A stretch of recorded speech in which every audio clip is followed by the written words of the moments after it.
Greetings to everyone out there in the NoDQ galaxy. Welcome to NoDQ's review of WWE RAW for March 25th, 2019. My name is Aaron Rift, and I have a cat in the background licking his butt or something. I'm not sure what he's doing. Now he's just standing there.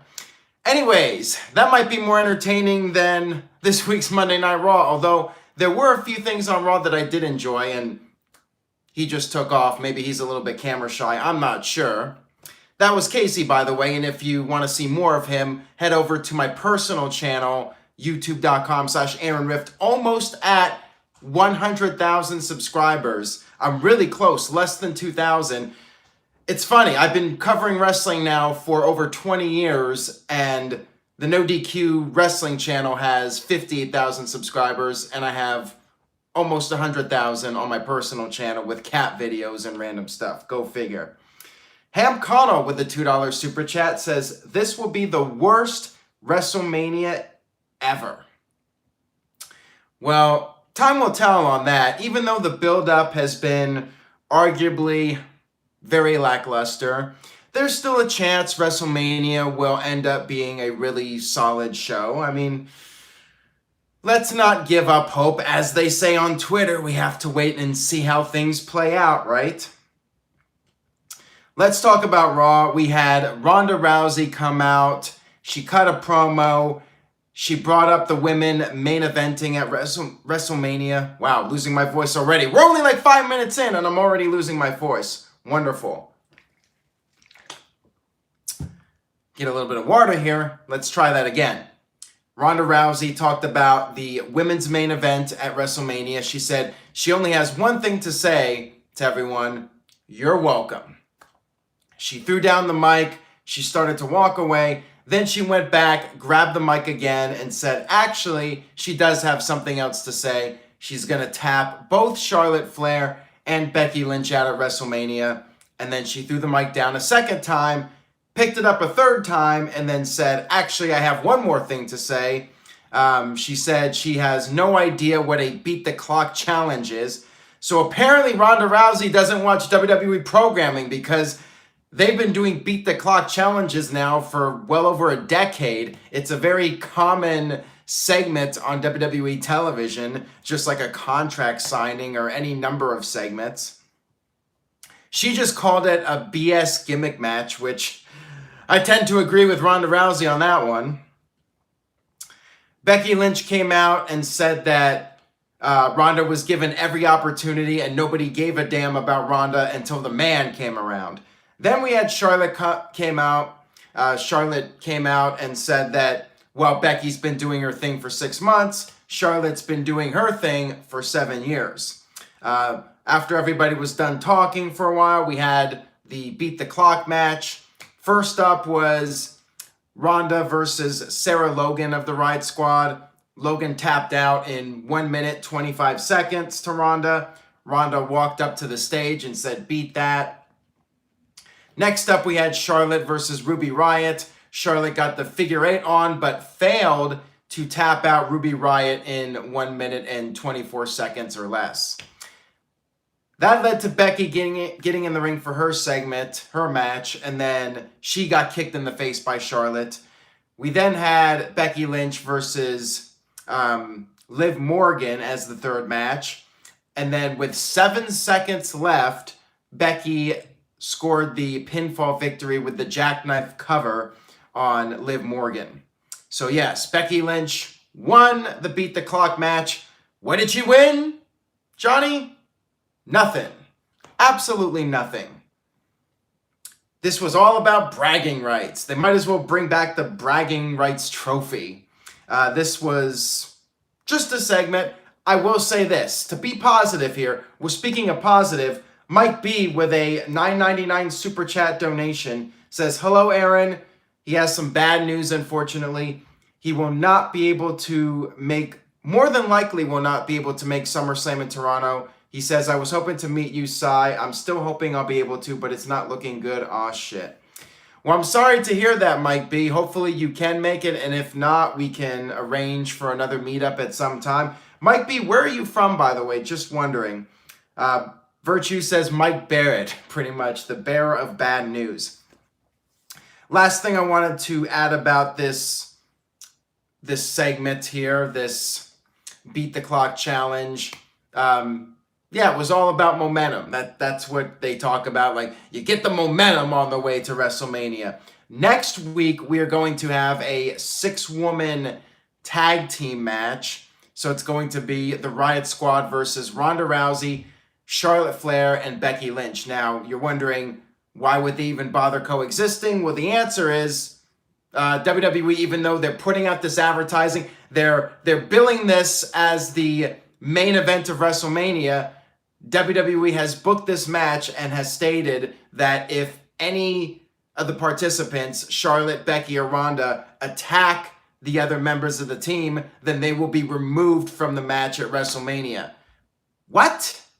How does this make any sense? WWE spending all this money on advertising. They built up this match as their main event of WrestleMania, and they're going to jeopardize it by forcing these participants to work together as a team? What? Doesn't make any sense to me personally, but whatever. It's the, the standard you cannot touch the other person before WrestleMania thing, but why would you do this for WrestleMania? Why would Vince go along with this? Why would he sign off on it? Big logic hole as far as I'm concerned. All right, so that's enough of that. Enough of the main event of WrestleMania. We'll talk about that more next week. He Who Claps Ass left a $2 super chat donation, says, has anyone else accidentally drank their own piss? I have not. Now, maybe some people out there may have done it intentionally. I would think that if you're going to drink piss, you're going to do it intentionally. Although anything's possible. Sometimes accidents happen, and I suppose anything is possible. Now, let's move on here back to the next segment. So, let me ask you guys a question. Now, you all know the answer unless you just flat out did not watch Raw. Who came out after the opening segment? I'll give you 3 guesses. If you guessed Finn Balor for any of the guesses, you were correct. It was, in fact, Finn the Fonz Balor coming out for a match. The first person to come out after the opening segment. What do you guys win for guessing Finn Balor? Just like Becky Lynch, you win absolutely nothing. So we had Finn Balor in a handicapped match, and it was supposed to be Finn Balor versus Bob the Lash, aka Bobby Lashley, and Leo. I'm just going to start calling people by either their first or last name or give them a nickname, since Mustafa Ali is now just Ali. And by the way, how stupid is that? And let me finish that thought here in a second. Mike B with a $2 super chat. He says, Buffalo and the Cats are awesome. Mike B, if you have Twitter or Facebook, reach out to me because maybe we can make something happen even if you cannot get to Toronto for SummerSlam. So send me a message, Mike B. Now, to finish my thought here about Mustafa Ali and the names, like, if you Google search Ali, what's going to come up? It sure as hell ain't going to be Mustafa Ali. It's going to be Muhammad Ali, and you're going to be lucky if you find anything about Mustafa Ali. Why would WWE do this? Like, from a marketing standpoint, you're killing the character. You're killing his brand because Ali is a name of a very, very, very, very famous athlete. And Caitlin also brings up Prince Ali from Aladdin, who's probably way more well-known than Mustafa Ali. Big mistake, as far as I'm concerned, from a marketing standpoint. I don't know what they were thinking with that one. Ali, just calling him Ali is stupid. Just like calling Apollo Crews Apollo is stupid because you have Apollo Creed. And when people search Apollo, that's what's going to come up, not Apollo Crews. Really dumb. Really bad idea as far as I'm concerned. Problem with calling him Mustafa, as TJS mentioned, is you have the character from The Lion King, Mustafa. So if people type in Mustafa, they're going to get the character from The Lion King. If people type in Mustafa Ali on Google, they're going to see Mustafa Ali.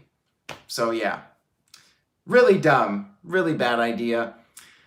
So anyways, back to Monday Night Raw. That's really a SmackDown topic. Oh, it's Mufasa. Wow, I botched that pretty bad. Mustafa, Mufasa, whatever they're called. Yeah. Comma Mustafa. Sorry, guys. Mustafa. Yeah, botch mode. That was definitely my botch mode moment.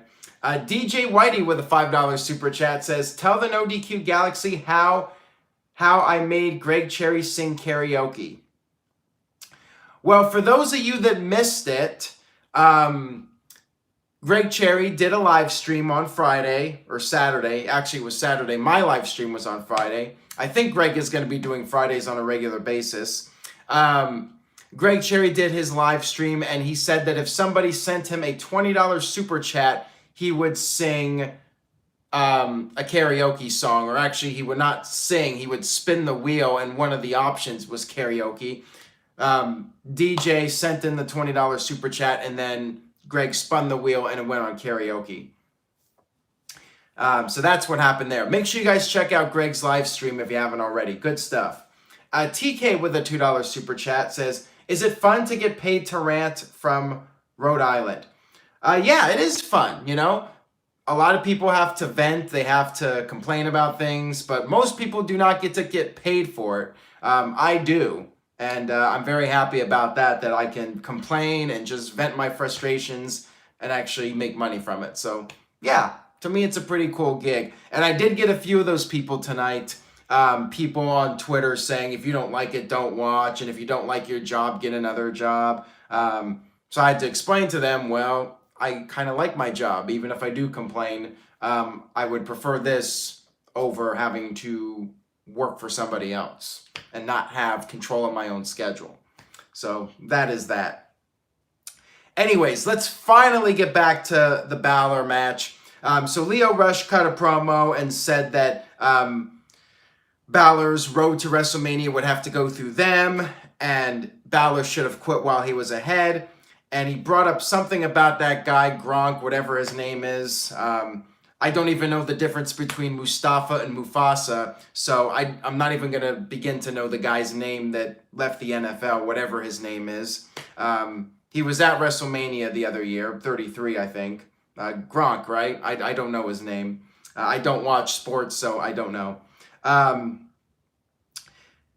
He brought up that guy to get cheap heat in Boston, and then Leo said that unfortunately he would not be able to compete in the match, so therefore there would be a replacement, which was Jinder Mahal, or as Cindy likes to call him, Jinder Mahal, which is what I think Kurt Angle actually called him a while back.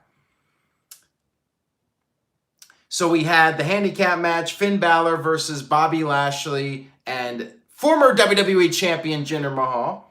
Jorge with a $5 super chat says, Apollo because of Apollo Creed and Cruz because of the actor Terry Crews. Yeah, WWE is racist sometimes, LOL. I don't know if they're racist, just in these cases of dropping names, like it doesn't make sense because there's a much more famous person with that name, so why do that? But thank you very much for that super chat, Jorge. I really do appreciate it. And Tyler TJS says Jobber Mahal, which pretty much, you know, once he came out there, I'm like, oh, all right.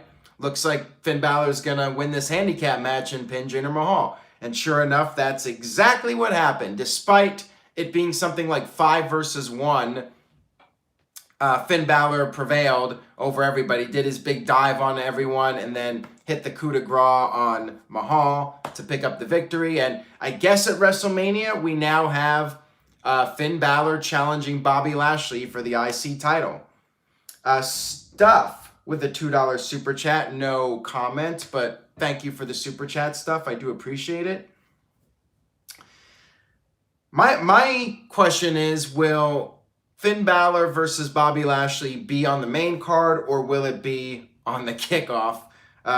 Would not shock me if it ends up on the kickoff, by the way. Aaron Joel with a $2 super chat says, what do you think about WWE stars complaining about their job? Well, who are you referring to specifically, Aaron Joel? Now, I know Maria Kanellis went on Twitter today and complained about not being featured in the Women's History Month video that had a bunch of WWE female stars in it. I think in her case, her attitude is probably like, if she gets fired, she gets fired. You know, she has nothing left to lose. I mean, could cost her husband her job, or his job, I should say. So, yeah, I don't know. Sometimes I think whether it's Maria or anybody else, they're going to feel like, what is there to lose, you know? They're not being utilized on television, and they're not happy, and sometimes happiness is more important than money. Jorge with another $2 super chat says, maybe it's because Terry Crews is jacked WWE logic.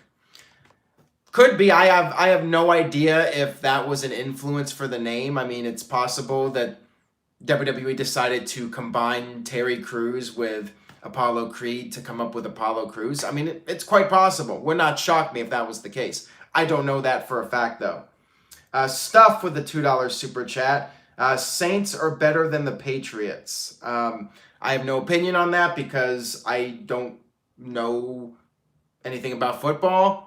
I know Patriots win all the time. That's literally all I know about them. And they had the actual football scandal or whatever it was. Keith Johnson with a $2 super chat says, if Jinder Mahal can be WWE champion, anyone can.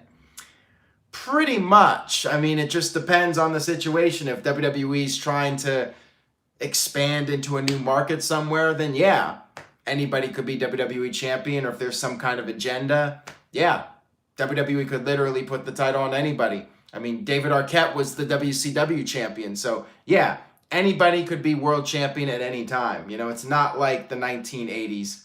Virtue says, Aaron's lack of sports knowledge gimmick, ha ha ha.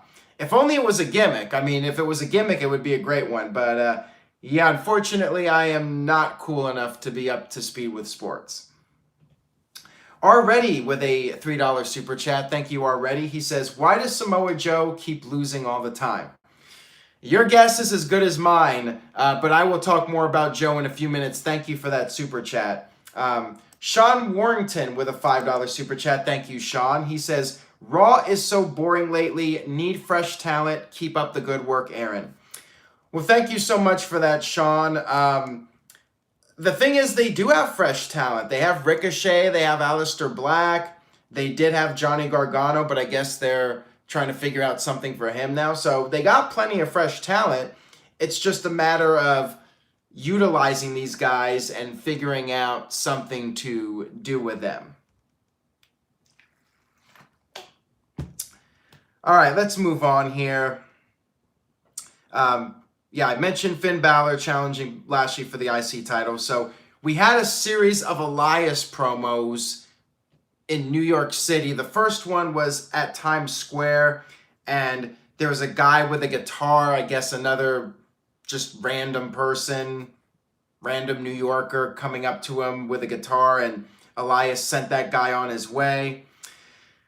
There was another segment where Elias was outside of Madison Square Garden talking about how he sold out MSG all these times, and then he had this cup, I guess, for his drink, and then a guy walked up to him and left a quarter in his cup. You know, the idea that Elias looks like some homeless guy begging for money. And then the third segment was Elias standing under some building trying to get away from the rain. And then while he was talking to the camera, some guy ran up behind him and stole his guitar case. So, yeah, that was the build-up for Elias being the musical host at WrestleMania. Which, hey, I'll say something positive. Better than Flo Rida. So there you go. Got a $3 super chat from Callum. He says, not going to call in sick for WrestleMania anymore. Worst build. I mean, if there was ever a WrestleMania to just watch later, this would be it. I mean, it is WrestleMania, and I feel like a lot of people will just watch out of force of habit because it is WrestleMania, and it's a tradition. But yeah, I mean, as far as build-up goes, this is definitely among the weaker builds for WrestleMania in history. It's hard for me to think of years where the build-up was worse. Michael Wayne says worst build of Raw side. Yeah, I think that's a very valid point right there. Next up, we had Ricochet and Aleister Black versus the Revival. The fight began right away. Revival slowed down the pace, as they tend to do because they're the technicians. They slow it down, but the babyfaces made their big comeback. Aleister Black hit a black mass to both members of the Revival at the same time, and then Ricochet hit the 630 onto Dash Wilder to score the pinfall. So I guess that means we're getting Ricochet and Aleister Black versus Revival at WrestleMania. I mean, I don't know what else is going on here. To me, that's the only match that makes sense for WrestleMania. But yeah, I don't know how you go through with this as a match. Who goes over? I don't know. It's all confusing to me. David Garcia with a $2 super chat says, WrestleMania is looking to be long and boring. It may surprise everyone. You know, I feel like I'm being the optimistic one here, but it's funny because people are telling me I need to give it a chance. I think WrestleMania will turn out to be all right. At least if you take the best half of WrestleMania, if it's going to be an 8-hour show, if you take the best 4 hours of WrestleMania, it will probably be a good show. And as J&M Productions says, low expectations create a better show. And Chris May says WrestleMania will be okay. Kev Dog says it will be all right. Number one director, which matches are you excited for WrestleMania? AJ versus Orton. And I guess I'm mildly interested in the women's match, the Raw women's title match, and a few matches I have mild interest in. More Fave says Aleister Black as a superstar waiting. Yeah, that's why I'm confused about this tag match, because the Revival, are they going to lose the titles? Is Aleister Black going to be destined to be a tag team wrestler when a lot of people feel he should be a singles? So it's an awkward match for me personally. I'm not sure what the right booking decision would be for that match. I don't even know if you should be doing the match in the first place, but I mean, what else do you do at this point? Like, Ricochet and Aleister Black have been built up as the challengers for the match. And you got to have the Raw Tag Team titles on WrestleMania. So, yeah, I guess that's the match. We had Drew McIntyre come out. He said that nobody has to like him, but they will respect him. He wants his answer from Roman Reigns. He showed footage from the past 2 weeks. And then he talked about how he already exterminated that cockroach, Dean Ambrose, and beat the number one contender, Seth Rollins. See, I got Roman Reigns on the brain already, because even though Seth Rollins is the number one contender, we're all thinking Roman Reigns. Roman Reigns is the real top dog. I mean, he is the big dog after all. McIntyre told Roman Reigns to reconsider the match. Think of his children. They already saw him go through leukemia. Can they really handle seeing him lose at WrestleMania? Roman Reigns came out. Of course, he accepted the challenge. He said, Roman accepts your challenge, but the next words were not going to be coming from Roman. They're coming from Joe. Joe said, don't talk about my wife and kids. And then he proceeded to punch Drew McIntyre in the face. McIntyre responded with a low blow and then laid out Roman with the Claymore. So there you go. Dean Ambrose getting some heat heading into WrestleMania. I'm still not betting against the big dog at WrestleMania, though. Guess that's a predictions spoiler from me. Power Packers 90 with a $2 super chat says, WWE botches NXT calls? Shocker, LOL. Hashtag AEW bound. Were you talking about Ricochet and Aleister? Because I wouldn't say WWE's dropped the ball with them. I mean, they're on TV every week and they're winning all the time. So I'm not sure if you were talking about them or EC3 or somebody else. Ham Connell with a $2 super chat says, how much longer will they exploit Roman's cancer? Great question. I think eventually it'll fizzle out. I mean, probably after WrestleMania. I think they're just doing it because this is Roman's first feud back, and they want to milk this idea that Roman isn't 100%, and maybe, it's a way for Drew to get heat and play mind games with Roman, bring up the cancer. So I think it's just for this first storyline. I feel like after this, it'll be played out and WWE will move past it. But this is WWE, so really hard to say for sure. But my feeling is after WrestleMania, WWE will start backing off on the cancer references.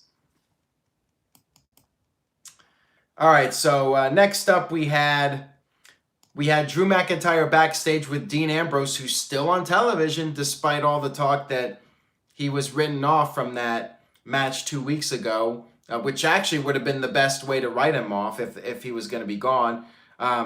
Ambrose said he doesn't feel exterminated and therefore wants one more match, only this time he wants Drew McIntyre in a last man standing match. And Drew promised that after the match, Ambrose would no longer be standing. Next up, we had Sasha Banks versus Natalya with Beth Phoenix in Natalya's corner. Natalya got out of the Banks statement, reversed it into a sharpshooter. Sasha broke out of it, and then all hell broke loose. We had Nia Jax and Tamina run down, attack everyone, including Bayley. But then Beth Phoenix started fighting back. She hit the glam slam on Tamina, and the crowd chanted, "You still got it." And then we had a Hart Foundation promo shown. Bret Hart and Jim Neidhart going into the WWE Hall of Fame. No Jimmy Hart, it's just Bret and Jim in the Hall of Fame. And of course, I pretty much feel the same way that everybody else does. If Bret and Jim were such a great tag team, why did they not go in sooner? Why not induct them while Jim Neidhart was still alive? Why do you wait till after he dies to do it? Leaves a bad taste in my mouth personally. Now, I definitely feel they should have gone in a long time ago, but yeah, it just bugs me when WWE waits till after somebody passes away to induct them into the Hall of Fame.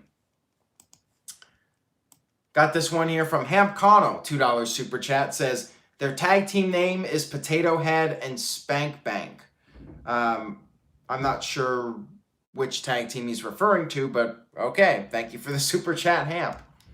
We got some weird super chats tonight, but I do appreciate them. But you guys are pushing your luck with these comments here, because I did say I would read them off, but at some point I'm gonna say that's not gonna fly. Gone with the Wind remake someday, question mark, says Nitro 2000 is better than Raw 2000. Go back and watch Nitro from 2000, you know. I don't know if I would go that far. I mean, yeah, Raw can be pretty bad at times, but yeah. 2000 Nitro was pretty bad. So anyways, we had the Hart Foundation promo, and then afterwards, Natalya was crying. So I'm wondering if Jimmy Hart's not going in because Jimmy Hart's going to induct the Honky Tonk Man, which really makes sense when you think about it. I mean, Jimmy Hart's the only guy that I think would be really fitting to induct Honky Tonk Man. And then you have Natalya induct Bret and Jim into the Hall of Fame. Jorge with a $10 super chat says, a friend of mine told me if you were truly a wrestling fan, you should not bitch and moan about the long card, to which I replied, I wouldn't if a 1/4 of the card wasn't crappy wrestling. What do you think? A show that's too long is just too long. I think for most of us, sitting around for 8 hours watching wrestling is overkill. Maybe not for everyone. Maybe some people out there can sit for 8 hours straight and watch wrestling. I'm not one of those people. I want to watch a good, solid 4-hour show, the best of the best, the top matches with the best build. That's what I want to watch. Solid 4 hours, and then I want to go on with my day and do other things. But that's just me. 8 hours, way too long, because you got a lot of filler, you got a lot of matches that don't really mean anything, and it's too much. In my opinion, it's too much.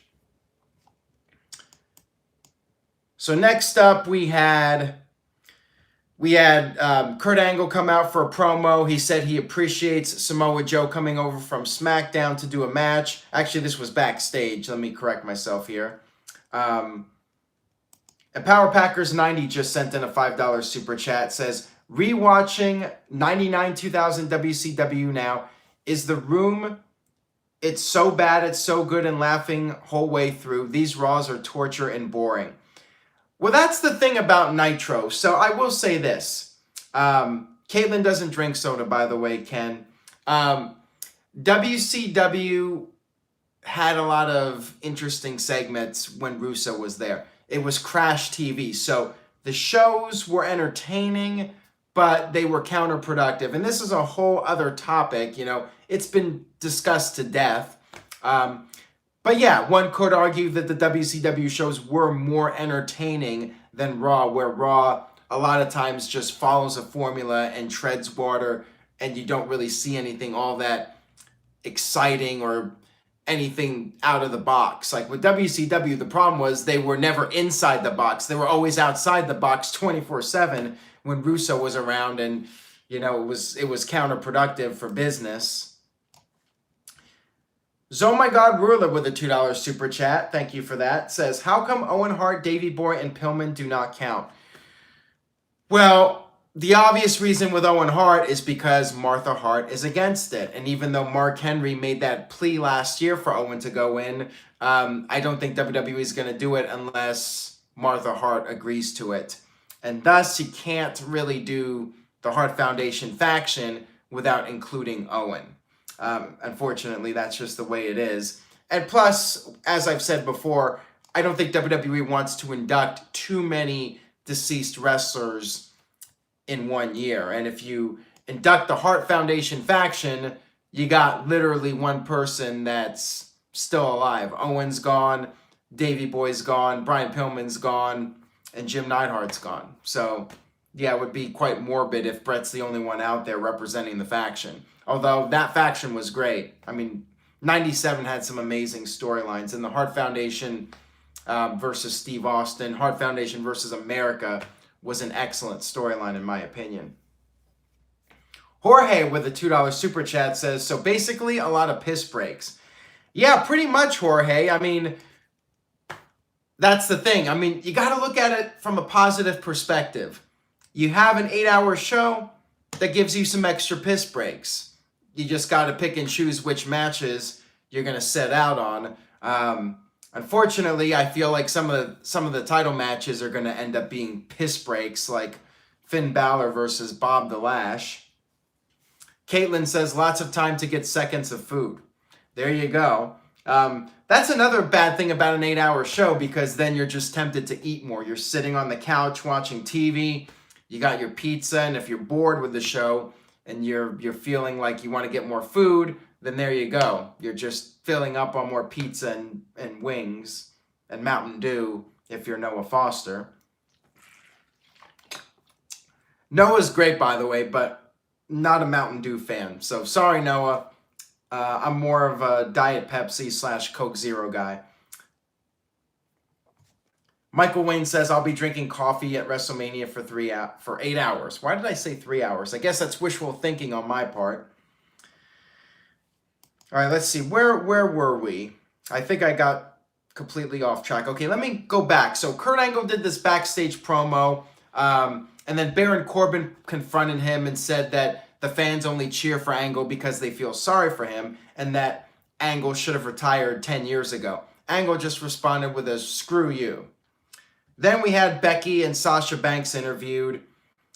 Sasha was frustrated and basically said that her and Bayley are going to take on everybody at WrestleMania. So I guess it's going to be like a fatal 4-way tag match or something with the Iconics, Nia Jax, Tamina, Beth Phoenix, and Natalya. How sad is that it's Beth Phoenix's comeback match and she's just being thrown in like a fatal 4-way tag match? I don't know. I kind of feel bad that she's not getting like a 2-on-2 match, but whatever. Why we have to have Nia and Tamina in there? I know why. It's because it's WrestleMania and we have to get everybody on the show, of course. All right, so moving on here to the next segment. We had, oh boy. Do I really have to talk about this? Yuck. Alexa Bliss, moment of bliss. Ay, ay, ay, ay, ay. She talked about how WrestleMania has become a better show since she became the host. She showed a recap of the stuff that happened with Braun Strowman and the Saturday Night Live guys. Oh boy, everybody's getting me off topic here with the video. Keith Johnson with a $5 super chat. He says, for a great perspective on WCW 2000, go check out Aaron's pay-per-view reviews for WCW 2000 and 2001. WCW 2000 was bad, but WCW 2001 wasn't all that bad, turning the corner. Well, thank you for plugging my own videos, Keith. I appreciate that. Yeah, that was quite the chore to watch those WCW pay-per-views. I know I have the review video on YouTube, so you guys can go check that out. Yeah. In 2001, they were trying to turn things around, but, you know, once the ship hit the Titanic, and in Vince Russo's defense, you know, I know Virtue's gonna defend Russo here, and I'll defend Russo too. WCW was already going down the crapper before Russo came in. I feel like Russo sped up the process of WCW's decline, but it was already in really bad shape by the time Russo got there. The problem is, fans wanted an alternative to WWE. If fans wanted Crash TV, they would watch WWE. WCW ended up doing second-rate WWE, and that's not a recipe for success. But again, you know, that's a whole other topic. There's not enough time to talk about all that right now. Sean Warrington with a $10 super chat. Thank you for that, Sean. Really appreciate it. Do you think WWE could use a 2-month off season to freshen up the product? Oh, absolutely. WWE could definitely benefit from an off season. It's a great idea for the talent and for the fans, for that matter. However, it's not gonna happen. WWE can have the format that they've been doing because they can get people that will work a full-time schedule. If wrestler A doesn't want to work a full-time schedule, wrestler B will step in a heartbeat and take that spot. So WWE can get away with doing the full-time schedule. There's no reason for them to change as a business. They can get people to work that schedule, and that's just the way it's going to be, unfortunately. Maybe All Elite Wrestling will try a different approach, and they'll do off seasons. I don't know. They got to actually get some shows first before we start talking about off seasons. So that's down the line. Oh My God Ruler with a $2 super chat says, weekend update, guys are 2019's Drew Carey, yeesh. I guess he's talking about the Saturday Night Live guys. I guess they're the weekend update guys. I didn't even know they had a name like that, but I don't watch Saturday Night Live. I haven't watched since Mr. Bill was on, so I don't know what they do. Jack Gibbons with a $3 super chat says, Aaron Rift is the GOAT, or still the GOAT. Well, thank you for that, Jack. I do try my best to be the GOAT. You know, I just do the best I can. K Heartland 03 says Saturday Night Live is boring. I mean, the times I've watched it, I was like, why do people find this funny? But then again, you know, maybe my sense of humor just isn't in sync with what the general public likes. I don't know. So anyways, let's finish up this segment here. You know, I got completely sidetracked there, and I apologize to anybody out there that doesn't like when I go off topic. I try to tell people, and I'll say it again just as a reminder, if you guys can, please try to, when you send a super chat, stick to the current topic that I'm discussing, just so we don't go all over the place here.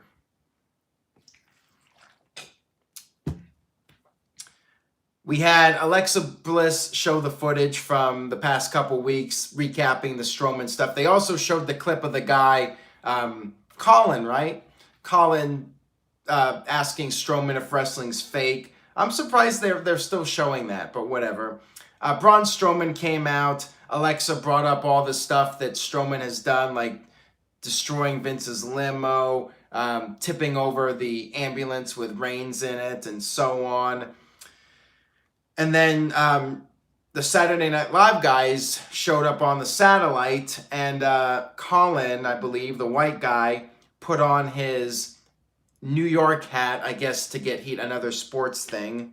And it worked. You know, the fans, you ring the bell and they bark. They started booing for it. The cheap heat always works, especially when it's sports cheap heat. I mean, that almost never fails. So that's like the easiest way to get heat in the world. Michael talked about how he loves Braun Strowman's hands. Colin said he could teach Braun how to do normal things. And he said something about Braun being 5'11" and 180 pounds or something. So I guess that was supposed to be insulting Braun. Said maybe Braun should consider therapy. And he wants his car reimbursed because Braun destroyed it. And then he also wants an autograph from his favorite WWE superstar, Brock Lesnar. Strowman was getting triggered by all this and said that either they enter the Battle Royal or he's going to get them anyways. Michael decided to enter Colin into the Battle Royal, and then Colin decided to enter Michael into the Battle Royal. I have no idea what's going on here. And then Braun Strowman asked Alexa if she could make it official, and Alexa at first was like, no, I can't, but then she was like, just kidding, yeah, I'll do it. I'm confused. Is Alexa a heel or a face? I don't know. I don't really care. Andre the Giant Battle Royal, basically a bathroom break match. This is so dumb. I just was shaking my head at this whole thing. Did I mix them up, Colin and Michael? I don't know. I don't care. They're just two generic guys that were telling bad jokes. I don't know. Apparently, I don't know if this is Colin the white guy or the black guy? I don't even know, and I don't care. I'm just gonna move on here, as Noah said. We're gonna move on here. I don't care who's who. They're both generic as far as I'm concerned. They both equally suck. So there you go. I can't be racist or anything. They both equally suck. Actually, I think the white guy's worse. So there you go. He's just annoying and not in the good way. You know, he's like I want to turn off my television when I hear that guy talk. So yeah, the white guy's more annoying. So there you go. Next up, we had Baron Corbin versus Apollo Crews. I guess he's Apollo Crews again. I don't even know. Again, I don't care. 1 week he's Apollo, 1 week he's Apollo Crews. Bottom line is he had no entrance. So there's really no reason to care about Apollo because he doesn't even get an entrance. And how about having Corbin lose last week only to have him win this week? I mean, what was the point of Apollo even winning in the first place? Corbin won with the End of Days, and then for good measure, he had another one. I don't get this. Why did Apollo even beat him last week? Why not just have Corbin beat him and move on? Especially when you're building him up as Kurt Angle's last opponent. I mean, for fuck's sake here. I just dropped an F-bomb. All right, so we had a Seth Rollins promo. He came out. This was an in-ring promo. He talked about being inspired by past champions. However, Brock Lesnar is not somebody that inspires people. Rollins said that this is the biggest match of his career. He has to beat Brock Lesnar. And with the army behind him, the WWE Universe, he's unstoppable. They're going to burn it down at WrestleMania. Paul Heyman came out and said that it's now a handicap match. It's Brock Lesnar versus Seth Rollins and the WWE Universe. He said Seth Rollins' chances of winning are 0. And what's next? Is Seth Rollins going to ask for thoughts and prayers? Rollins ran down there. Heyman fell to the ground. And Heyman started begging, saying he's just an advocate. Rollins said he is the answer to the thoughts and prayers. And at WrestleMania, he's going to burn it down. Kurt Angle came out while Heyman was still laying there on the ramp and did the point at Heyman that you suck as the crowd was chanting it to Heyman. Samoa Joe came out and cut a promo, said that he forgot flowers for Kurt Angle, but he's not that sentimental. And he said he's going to put Kurt Angle's ass to sleep one more time. The announcers brought up how Angle and Joe have history with each other, but they never said TNA on this show, which was funny to me. You know, they just said Angle and Joe have history, but this is their first match ever in WWE. There was a little throwback to TNA. For those of you that remember back in 2006 when Kurt Angle first debuted, Kurt Angle gave Samoa Joe a headbutt, and that was a great angle. That was one of the better angles, no pun intended, or maybe it was, in TNA history. That was a great segment to build up their match. One of the best builds for a TNA match ever, quite frankly, and they just kept it simple. That was arguably like the peak of TNA, by the way, because I think it was like a month later, like January 2007, when WWE had that Donald Trump versus Rosie O'Donnell match. Imagine that today, by the way. They had that match on Raw, and the crowd actually, to my knowledge, that was the only time that the fans at Monday Night Raw started chanting for TNA. That was how bad that segment was. I mean, that was one of the all-time worst Raw segments of all time, to the point where people were chanting for TNA. But at that point, TNA was arguably at its peak. You know, Kurt Angle came in, and, you know, people were getting into TNA at that point. So yeah, we had Kurt Angle versus Samoa Joe. Samoa Joe started the match off with a headbutt, a throwback to that 2006 moment, getting his receipt for what Kurt Angle did to him back in 2006. Anyways, we had a decent match here. Angle was trying to hang. Unfortunately, Kurt Angle at this age, you know, just can't really deliver in the ring anymore. But he tried. Bless his heart, he tried. Samoa Joe kicked out of the Angle slam, and then Joe got the Coquina clutch on Angle, but Angle reversed it into a pinfall. So yeah, Kurt Angle beat the United States champion, Samoa Joe. Is anybody really surprised about this? I got that comment, that super chat earlier about Samoa Joe, why he's losing all the time. I don't know. You know, he's just a guy. WWE likes to book him as a mid-card heel, but when he fights the bigger stars, he loses. And that's Joe's role in WWE. That's what he's doing at this point. We had Triple H come out. He cut a promo. He congratulated the women for main eventing WrestleMania. He started making fun of Batista, making fun of how Batista spit on the microphone, and it was nice to actually have a clean microphone. He pulled out an envelope, although he was struggling to do it, and even at one point he said that he was doing the job to the envelope. Nice save there, Triple H. He had a letter from Batista's lawyer, and there was a bunch of ranting in the letter. Apparently, Batista was mad about Evolution, even though Triple H made it clear, hey, you know what? Yeah, I was using you to get ahead and be world champion, and it only took Batista 13 years to realize it. And then Triple H brought up how Batista quit the first time because he couldn't beat John Cena. It had nothing to do with Triple H. And then Triple H brought up how Batista wanted to move WrestleMania 30 to a different date to fit his schedule for Guardians of the Galaxy. And then we had Triple H start to read the letter from Batista, and this was great.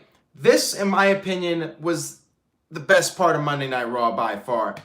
Triple H referenced that meme from last week with Batista and the Spice Girls.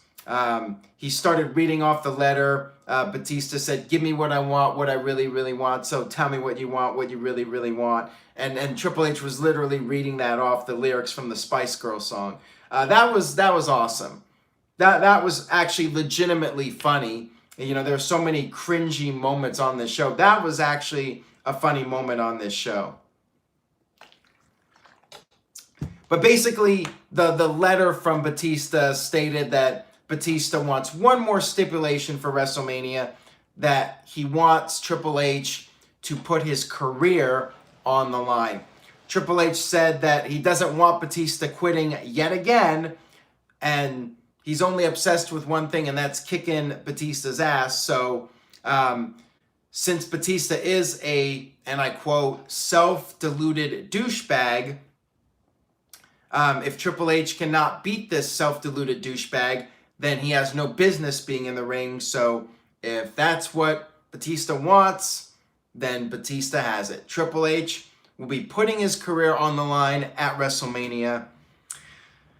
So yeah, I don't know what to make of it. I mean, I guess I'm a little more intrigued in the match. This was the first Triple H Batista segment that made me care a little bit more about the match instead of going in the other direction. So I guess I'll give this a slight thumbs up.